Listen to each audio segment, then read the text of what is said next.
இது வரைக்கும் நம்ம சேனலை சப்ஸ்கிரைப் பண்ணாதவங்க சப்ஸ்கிரைப் பண்ணிவிடுங்க.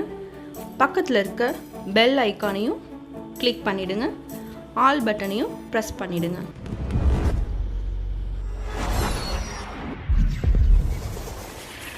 ஹாய் ஃப்ரெண்ட்ஸ், இது என்னுடைய அத்தை வரைந்த ட்ராயிங் தான். எப்படி இருக்குன்னு சொல்லுங்கள்.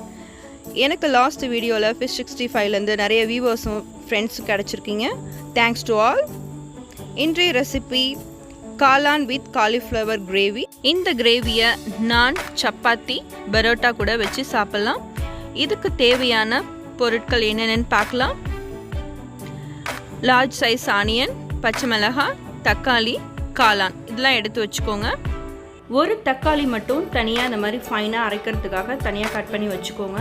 இப்போ காலிஃப்ளவரை நல்ல வெந்நீரில் இந்த மாதிரி மஞ்சள் தூள் போட்டு பாயில் பண்ணி வச்சுக்கோங்க. இப்போ அந்த தக்காளியை நம்ம ஒரு கிரைண்ட் பண்ணி நல்லா வச்சுக்கலாம் ஃபைனாக. கருவேப்பிலை ஒரு கொத்து வச்சுக்கோங்க. இப்போ மசாலாஸ் பார்த்துடலாம். மஞ்சள் தூள், மல்லித்தூள், இஞ்சி பூண்டு, கரம் மசாலா, மிளகாய் தூள். இப்போ கடாயை ஹீட் பண்ணி ஆயில் விட்டுக்கோங்க.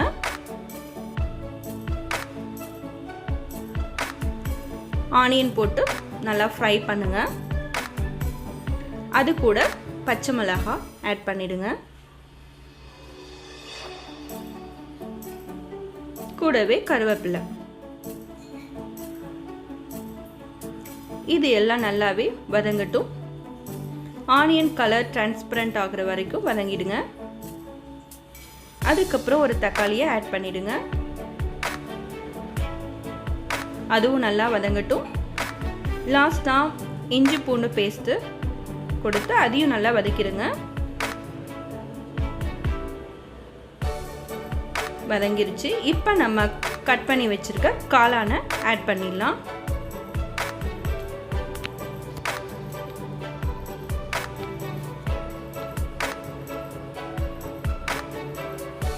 காளான் நல்லா ஃப்ரை ஆகிட்டுருக்கு. அடுத்து நம்ம ஆல்ரெடி பாயில் பண்ணி எடுத்து வச்சிருக்க காலிஃப்ளவரையும் ஆட் பண்ணிடலாம். நல்லா வதங்கிருச்சு. இந்த ஸ்டேஜில் நம்ம எடுத்து வச்சிருக்க மசாலாஸ் எல்லாமே ஒன் பை ஒன்னாக ஆட் பண்ணிடுங்க. கரம் மசாலா, இப்போ மஞ்சள் தூள்,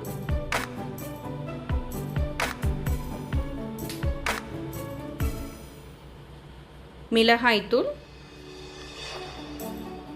உங்கள் ஸ்பைசிக்கு தகுந்த மாதிரி ஆட் பண்ணிக்கோங்க. மல்லித்தூள். ஸோ எல்லாமே ஆட் பண்ணியாச்சு. இப்போ நல்லா எல்லா மசாலாஸையும் நல்லா கலந்து விட்டுருங்க. நல்லா ஃப்ரை ஆகிட்டுருக்கு. நம்ம ஃபைனாக அரைச்சி வச்சுருக்க தக்காளியும் ஆட் பண்ணிடலாம். ஸோ இது வந்து கிரேவி கிடைக்கும். அதுக்காக நம்ம இந்த மாதிரி அரைச்சி ஆட் பண்ணிக்கிறோம். 1/2 கிளாஸ் தண்ணி விட்டுக்கோங்க. அதுவும் சேர்ந்து அது கூட கொதிக்கட்டும். ஒரு மூடி வச்சிருங்க.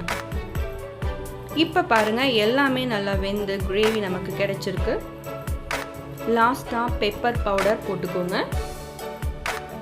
கொத்தமல்லியும் ஆட் பண்ணி நாம் சர்வ் பண்ணுறதுக்கு ரெடி ஆகிடுச்சு. நான் இது சப்பாத்தி கூட வச்சு சாப்பிட போகிறேன். நீங்களும் ட்ரை பண்ணுங்கள். உங்கள் கமெண்ட்டை கமெண்ட் பாக்ஸில் சொல்லுங்கள். ஷேர் பண்ணுங்கள், லைக் பண்ணுங்கள். டேஸ்டியாக சாப்பிட்டு ஹெல்த்தியாக இருக்கும். தேங்க்யூ ஃபார் வாட்சிங்.